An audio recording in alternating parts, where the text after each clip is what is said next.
제1장 테마의 발견 시간입니다. 오늘도 우리 시장에는 정말 수많은 이슈들이 쏟아져 내리고 있는데요. 그 안에서도 주목할 만한 키워드만 쏙쏙 골라보겠습니다. 네, 전문가님. 어제에 이어 오늘도 이 상장주가 있어서 체크를 해봤는데요. 어제 이뮨 온시아의 뒤를 이어서 어마무시한 상승세 기록하고 있더라고요. 네. 특히나 이번 주에는 4개의 IPO가 진행된다고 해서 슈퍼위크라고 하던데 그만큼 상장주에 대한 조금 전략들 중요할 것 같습니다.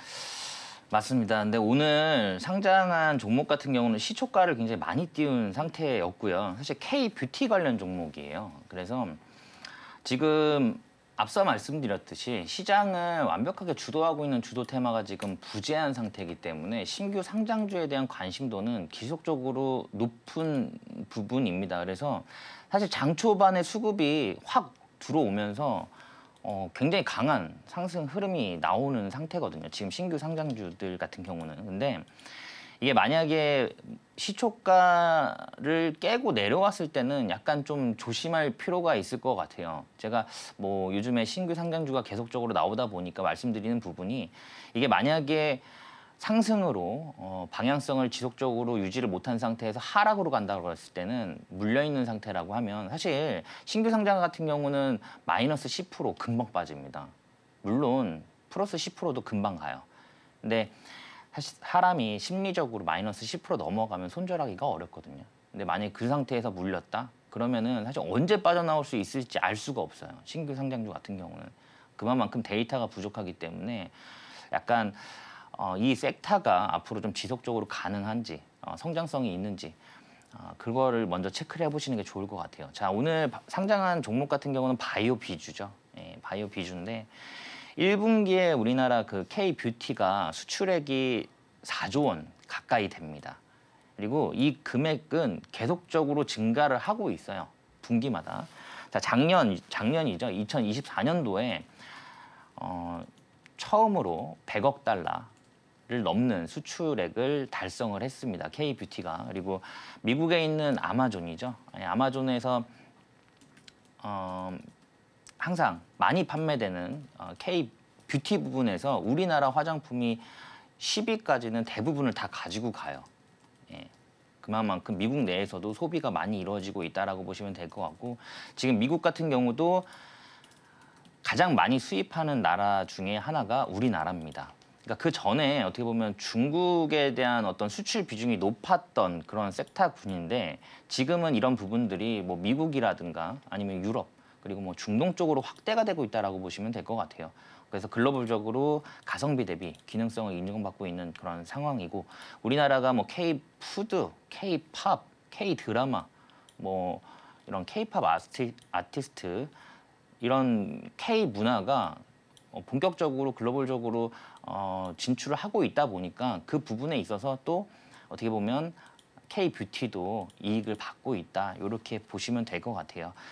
자, 이 바이오비주 같은 경우는 지난 8일 9일이죠. 예, 공모청약에서 1100대 1133대 1이라는 경쟁률을 기록하면서 4조 229억 원의 청약 증거금을 모았습니다. 그래서 어떻게 보면은 희망밴드 8,000원에서 9,100원이었는데 맨 위로 결정이 되면서 오늘 9,100원에 공모 가격이 결정됐고 오늘 지금 2만 원 넘게도 지금 급등이 나오고 있는 그런 상황이죠. 그래서 다만 오늘 이 바이오비주의 그 대주주는 청담 글로벌이라는 회사입니다. 이 청담 글로벌도 상장이 되어 있죠.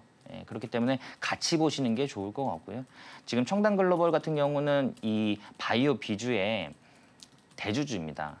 50.82%의 지분을 가지고 있어요.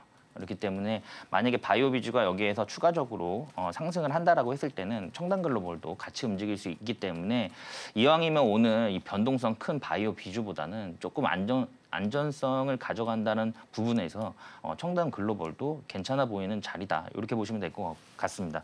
자, 바이오비주 같은 경우는 전체 매출의 수출 비중이 77.5%예요. 예, 국내 시장보다 수출액이 더 많습니다. 근데 통상 해외 시장 같은 경우는 뚫고 들어가는 게 어려운데 뚫고 들어가게 되면 사실 매출은 지속적으로 확대가 되는 경향이 많죠.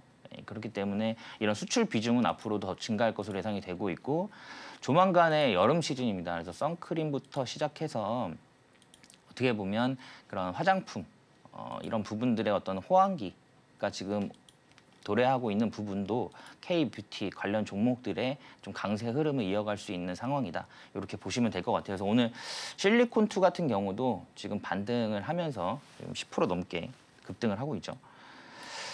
자, 청담 글로벌이 오늘 장 초반에 이 상장주와 함께 좀 많이 튀었었는데 바로 반납하는 모습입니다. 근데 지금 청담 글로벌 같은 경우도 그 전에 관심도가 높지 않았던 그런 종목이에요. 그래서 굉장히 긴 시간 가격 조정도 이루어졌고요. 그리고 기간 조정도 마무리가 되고 있는 상황이기 때문에 지금 정별 초기에 있습니다. 그래서 이왕이면 오늘 이런 변동성 큰 시장 그리고 변동성 큰 이런 신규 상장주 같은 경우는 사실 트레이딩을 많이 해보신 분들이 접근하시는 게 좋을 것 같고요. 내가 뭐 단기 트레이딩에 좀 자신이 없다라고 그리고 트레이딩 경험이 많이 없다라고 하시는 분들 같은 경우는 좀 안전하게 청담 글로벌 쪽으로 보시는 게 맞겠다.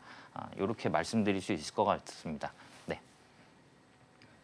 네, K-뷰티의 성장세 그리고 상장주에 대한 기대감까지 모인 바이오비주 모두 이 상장주에 관심이 쏠려 있는데요. 우리는 조금 더 안정적인 종목에 접근해봐야겠죠. 바로 전문가님은 바이오비주의 대주주 청담 글로벌 주목해 주셨습니다. 함께 추적해 나가시길 바랍니다. 그럼 바로 다음 키워드 만나보도록 하겠습니다. 네, 전문가님 네. 다음 종목부터 그냥 얘기할까요? 네. 두산 에너빌리티 에너지가 정말 뜨거운 것 같습니다. 네. 나날이 우상향하고 있는 두산 에너빌리티인데요. 그간의 이슈들을 좀 다 소화하고 좋은 호재들밖에 안 남은 것 같아요. 전문가님이 예전에 소개해줄 때 그때 살 걸 하는 아쉬움이 저도 뭐 시청자분들도 계실 것 같은데 관련해서는 오늘 어떤 키워드 공부해볼까요? 두산 에너빌리티 같은 경우는 제가 방송에서도 굉장히 많이 그리고 여러 번 말씀을 드렸습니다. 그리고 그동안은 사실 우리가 포커스를 맞추고 있던 부분은 체코 원전이었는데 지금 그런 부분들이 미국으로도 확대가 되고 있다고 보시면 될 것 같아요. 그래서 두산 에너빌리티 같은 경우는 뭐 미국 중서부에서 2.5기가와트급 데이터 센터향 5기 또는 남부 쪽에 2기가와트 급 데이터 센터향 3기의 가스발전 기자재 패키지 또는 가스터빈 수주 가능성이 있다라는 분석이 나오면서 오늘 52주 신고가를 다시 기록하고 있는 그런 상황입니다. 그 외에도 미국의 다수의 어떤 데이터 센터 개발사와 8기가와트 10기, 10기 이상의 그런 가스터빈 공급을 논의하고 있다라는 부분도 긍정적으로 주가에 작용을 하고 있다라고 보시면 될 것 같고요.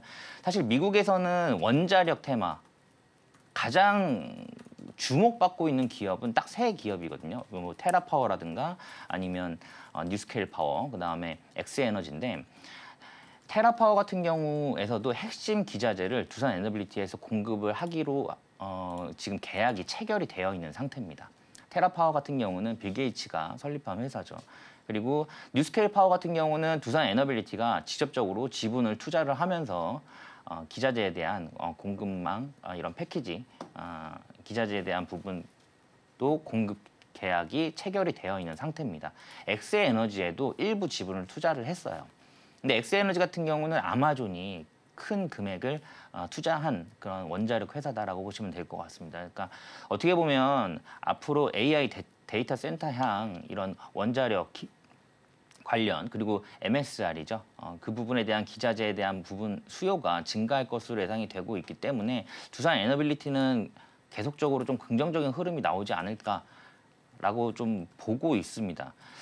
자, 이게 체코 원전도 아직 뭐 마무리가 안 된 상태죠. 예, 마무리가 되면 또 이슈가 될 거고요. 그리고 뭐 중동 쪽에서도 뭐 아랍에미레이트 쪽에서도 우리나라 원자력에 대한 관심도가 굉장히 높은 상황이에요. 그래서 45조 원을 투자하겠다라는 지금 내용이 나오고 있는 상태입니다. 그래서 유럽 국가에서도 지금 우리나라 원자력에 대한 관심도가 높아지고 있는 만큼 아마 두산 에너빌리티 같은 경우는 여기에서 계속적으로 돌파 흐름이 나오면서 좋은 흐름이 있지 않을까 그렇게 보고 있습니다.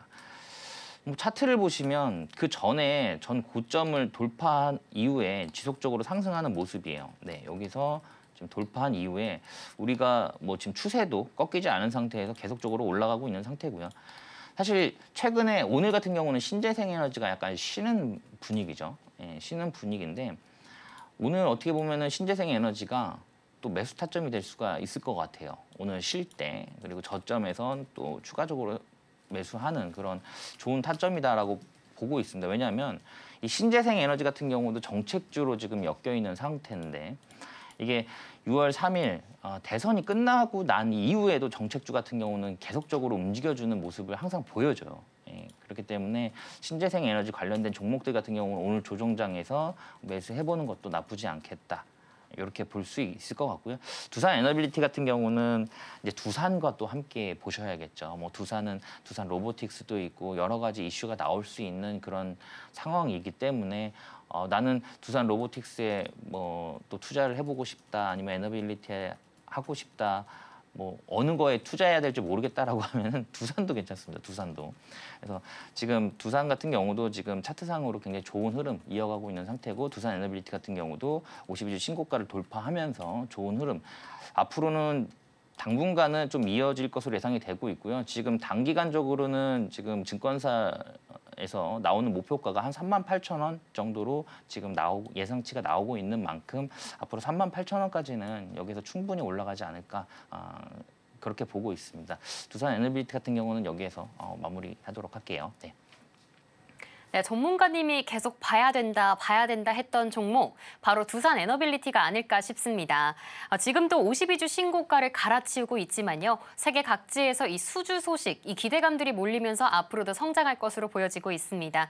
뿐만 아니라 두산 그룹주 관련해서 궁금하신 분들 많으실 것 같은데요. 하단 참고해서 전문가님과 함께하는 공간에서 알아가실 수 있습니다. 그렇다면 마지막 키워드도 한번 만나보도록 하겠습니다. 네, 전문가님. 네. 어제 상한가를 간 종목들이 있었는데 그중 하나가 바로 이 육계 관련 종목 아닐까 싶어요.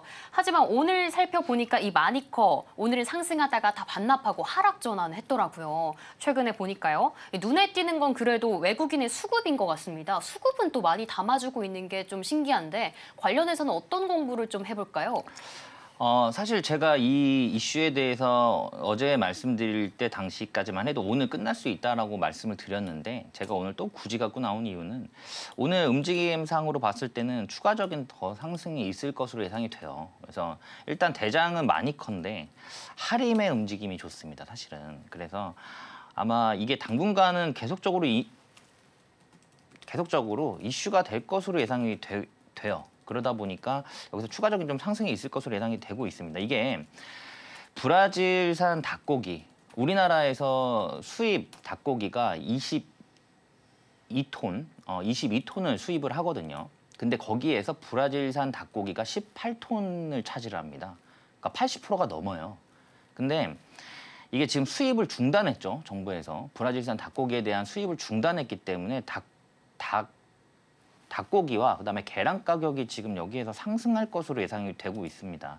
사실 브라질은 최대 닭고기 생산국 중 하나죠. 1위예요. 2위가 미국인데 이 조류 인플루엔자 같은 경우는 미국에서 먼저 발생이 됐습니다. 그래서 미국 같은 경우도 지금 닭고기 그다음에 계란이 부족한 상태예요. 그러다 보니까 브라질 같은 경우는 계란 1분기에 계란 수출량이 지난해 대비 1000%가 늘은 상황이거든요. 그래서 사실 이런 어떤 닭고기에 대한 이런 식자재에 대한 부분 좀 인플레이션이 조금 더 자극이 될 수 있는 그런 상황입니다. 사실 인플레이션을 사실 계란이랑 많이 비유하거든요. 계란값이랑. 그러니까 계란이 올라가면 인플레이션이 많이 올라가고 있다라고 보시면 될 것 같은데 지금 그런 부분들이 앞으로 어떻게 보면은 지속적으로 좀 나올 것으로 예상이 되고 있는 상태고 사실 브라질 닭고기 같은 경우는 지금 전 세계 그 공급망의 35%를 차지를 하고 있어요. 그래서 만약에 이게 혹시라도 좀 확대가 된다라고 했을 때는 이런 좀 닭고기 관련된 이슈가 좀 지속적으로 나오지 않을까 그렇게 보고 있습니다. 자, 어제도 말씀드린 부분인데 뭐 지금 마니커가 지금 뭐 음봉 전환한 상태고요. 그리고 하림 같은 경우도 사실 비슷한 차트예요. 그동안 이 마니커든 하림이든 관심이 없다 보니까 계속적으로 이평선, 장기 이평선 밑에서 움직였던 그런 부분들인데 최근에 장기 이평선을 돌파하면서 거래 대금이 큰 폭으로 들어오고 있는 상황이기 때문에 때문에 아마 여기서 금방 끝나지는 않을 것 같아요. 그래서 이번 주는 계속적으로 볼 수 있는 그런 섹타군이 아닐까라고 좀 보여지는 부분입니다. 최근에는 뭐 주도하는 섹타가 없다 보니까 이런 순환매가 계속적으로 이루어지고 있죠. 그래서 그런 부분에 있어서 이런 닭고기도 다시 한번 재차 상승이 가능하다. 이렇게 보시면 될 것 같습니다. 네.